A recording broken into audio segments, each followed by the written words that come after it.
paper headlines this Good Friday morning.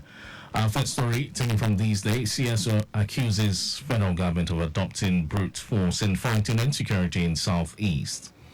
A civil society organization, Rule of Law and Accountability Advocacy Center, RULAC, yesterday accused the federal government of adopting counterproductive approach in its fight against insecurity in the Southeast region. The organization also launched a report on insecurity and widespread human rights violations by security forces in the Southeast region titled Unveiling the Roots of Insecurity, Healing the Wounds of Human Rights Violations in Southeast Nigeria, a path towards peace, open democratic space, and a prosperous future. So you can catch that story. It's from These Day. Still on These Day newspaper. Moving on. NNS Delta arrests hands over fishing vessel. 15 suspect to regulators. The Nigerian Navy ship NNS Delta Warri yesterday handed over 15 suspects, including a Ghanaian, and a fishing vessel to the regulators of fishing trawlers in the country. Now, the merchant fishing vessel MVF Lily 4 was intercepted by operatives of the NNS Delta in Forcados in Burutu local government area of Delta State for alleged illegal entry into the maritime exclusion zone of Forcados oil terminal crude loading platform. So you can catch the rest of that story. It's from These Day newspaper. And also we have this one. NBC denounces illegal production, counterfeiting of Ever Water in Port Harcourt. Let's talk about it briefly. Nigerian bottling company NBC Limited has condemned the alleged illegal production and counterfeiting of its products, Ever Premium Table Water, 75cl and 1.5 litre in Port Harcourt, River State. In a statement signed by its Corporate Affairs and Sustainability Director, Oluwa Soromi Dayo George, NBC said counterfeiting can endanger the health and well-being of Nigerians. So read the rest of that story from These Day. And let's see if we can take our last story from These Day newspaper. Okay, this one says police dislodges bandits, kidnappers in Benue. So that's the headline there. You can find it out on These Day newspaper. Moving on to the Punch newspaper this morning. Detained Binance executive drags the FCC, NSA to court. Okay, let's look at it. The detained Binance executive, Tigran Gambayan, has accused the National Security Advisor, Nuhu Ribadu, and the Economic Financial Crimes Commission of violating his fundamental human rights. Gambayan, in an originating motion marked FHC ABJCS 35624, sought a declaration that his detention and seizure of his international travel passport contravened Section 35 and 4 of the 1999 Constitution.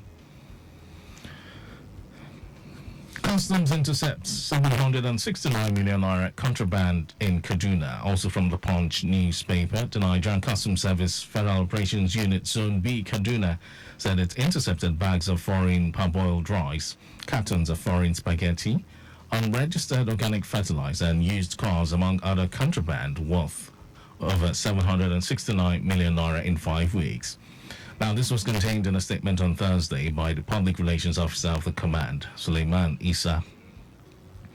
SRN raids warehouses, confiscates fake products. That's another story we'll be talking about this morning. Also taken from the Punch newspaper, the Standards Organization of Nigeria has seized fake and substandard tires, solar batteries, and baby feeding bottle products worth billions of naira in Lagos. A statement by the organization said the substandard product had been evacuated from the warehouses located in various markets in Lagos State as part of efforts to rid the country of unwholesome products. So catch that story from the Punch. Okay, CBN raises capital base for mega banks to 500 billion naira. Now, last story from the Punch newspaper. Barely 48 hours after restating the need to increase the capital base of deposit money banks for improved productivity, the Central Bank of Nigeria has announced new guidelines on its recapitalization policy for banks in the country. The new guidelines were disclosed in a statement signed by its acting director of corporate communications, Sidi Ali, in Abuja on Thursday. And over to the nation, before we delve into our last alert, we'll take just two stories. Lagos government pays 4.4 billion naira pension benefits to 1,455 retirees. Another 1,455 Lagos State retirees have received 4 billion naira as pension payments, being their past service benefits prior to the commencement of the Contributory Pension Scheme CPS in 2007. And this makes it a 104th retirement bond certificate presentation. And also from the nation, fan shorts eatery at Lagos Airport over discrimination against Benga Daniel's son.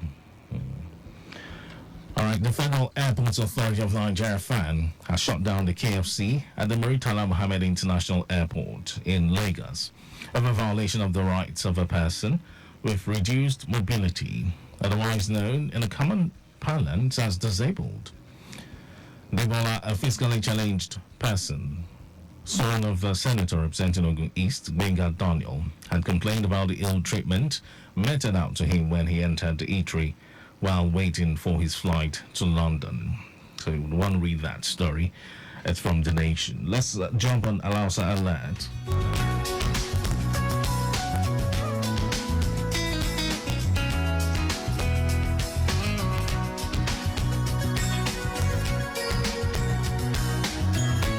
All right, so we'll take our story from Alausa Alert. Special advisor advocates robust real estate regulation. Now, the special advisor to the Lagos State Governor on Housing, Barrister Barakat Odunuga Bakari, has emphasized the significance of robust real estate regulations in the state. She also expressed optimism that the Greater Lagos Rising mantra of the Governor Babajide Sanwo-Olu administration is achievable through collaborative efforts and adherence to regulatory standards. She stated this while delivering her keynote address at the Real Estate Outlook 2024 event organized by the Nigerian British Chamber of Commerce, NBCC, via Zoom, and while emphasizing the pivotal role of regulatory measures fostering a conducive environment for real estate development in the state. The special advisor noted that real estate regulation must be transparent to achieve sustainable growth within the real estate industry.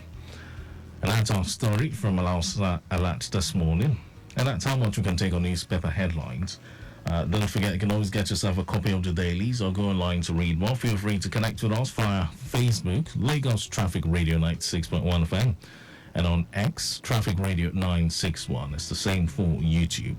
Victor Otero will be here for the rest of the show.